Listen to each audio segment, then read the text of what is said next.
자, 오늘은 원소의 확인 두 번째 시간하고 물질 이루는 원자에 대해서 조금 알아보도록 하겠습니다. 자, 학습 목표는 선 스펙트럼을 해석할 수 있고 원자의 구조를 설명할 수 있으면 되겠습니다. 자, 먼저 선 스펙트럼이라고 하는 거는요. 우리가 저번 시간에 배웠듯이 원소의 종류에 따라서 나타나는 선의 색깔이라든지 위치, 굵기, 개수 등이 다르다라고 얘기를 했었습니다. 자, 그래서 불꽃색이 같은 금속 원소도 쉽게 구분이 가능했었는데요. 자, 우리가 저번 시간에 이제 불꽃 색깔이 이제 빨간색이었던 것이 두 개가 있었는데 어떤 게 있었냐면 리튬이랑 스트론튬이라고 하는 게 있었죠. 스트론튬. 여기 있었는데 얘네들은 빨간색이 나타나기 때문에 뭐가 리튬이고 뭐가 스트론튬인지 알 수가 없습니다. 그래서 이제 선 스펙트럼을 보게 되면 이런 식으로 두 개가 다르게 나타나는데요. 이렇게 생긴 모양이 띠가 나타나면 리튬이라고 할 수 있고, 그리고 이렇게 생긴 모양의 띠가 나타나면 우리가 이걸 스트론튬이라고 이렇게 얘기를 하는 겁니다. 그래서 선 스펙트럼을 보면 불꽃색이 같아도 쉽게 구분이 가능하다. 자, 그리고요. 자, 여러 원소가 포함되어 있을 때에도 이제 선 스펙트럼 통해서 모두 확인이 가능합니다.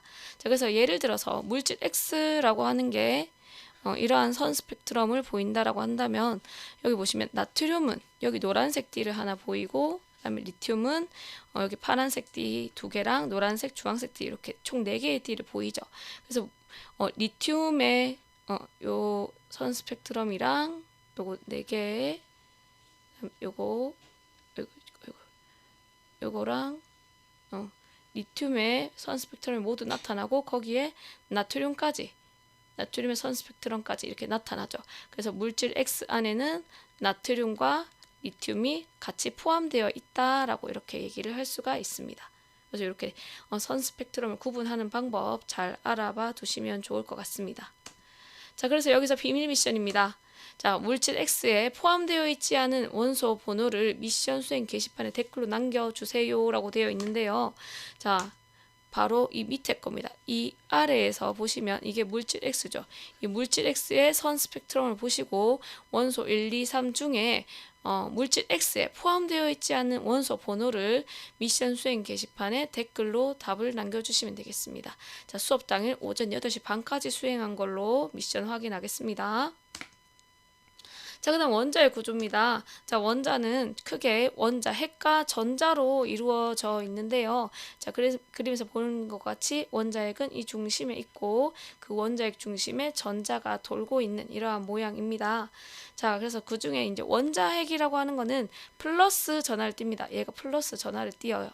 플러스 전하를 띄는데 이 원자핵을 조금 더 보자면은 양성자와 중성자로 구성이 되어 있다. 그래서 그중 양성자라고 하는 게 이렇게 플러스를 띄게 하는, 즉 플러스 전하를 가지고 있는 게 양성자고 중성자는 어떠한 플러스도 마이너스도 띄지 않습니다. 그래서 원자핵이 플러스가 되는 이유는 당연히 이 양성자가 플러스 전하를 띄기 때문에 원자핵이 플러스 전하를 띄는 것이겠죠. 자, 그리고 원자의 중앙에 위치를 하고 있다고 좀 전에 말씀드렸고, 원자핵이, 그리고 이 원자핵은 원자의 질량의 대부분을 차지하더라. 그리고 이제 그 주변을 돌고 있는 전자 같은 경우에는 얘는 마이너스 전하를 띱니다. 마이너스 전하를 띄는데 원자핵을 제외한 원자 전체에 퍼져서 돌고 있습니다.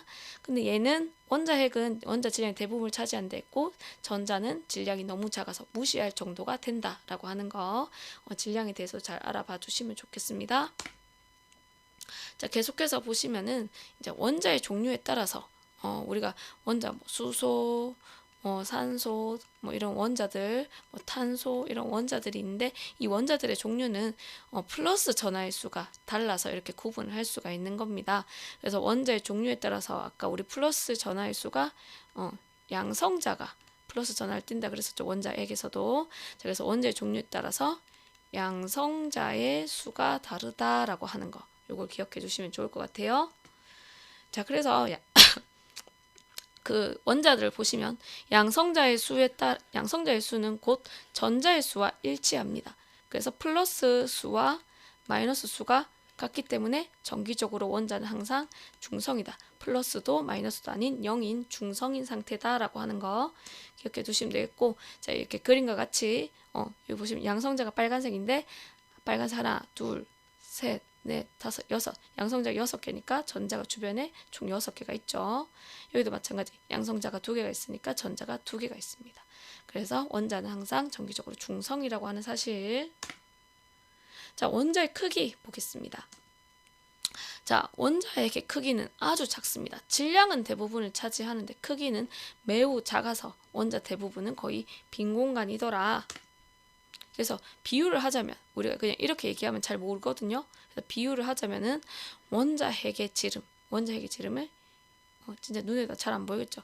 0.1mm 자의 1mm보다 1mm를 10등분한 크기죠.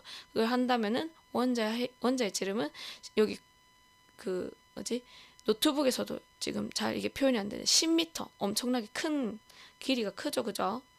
이렇게 비유가 될 수 있다고 하고 또 비유 하나를 더 하자면은 원자의 크기를 야구장이라고 한다면 원자핵의 크기는 그 야구장 땅바닥에 기어다니는 개미 크기라고 합니다.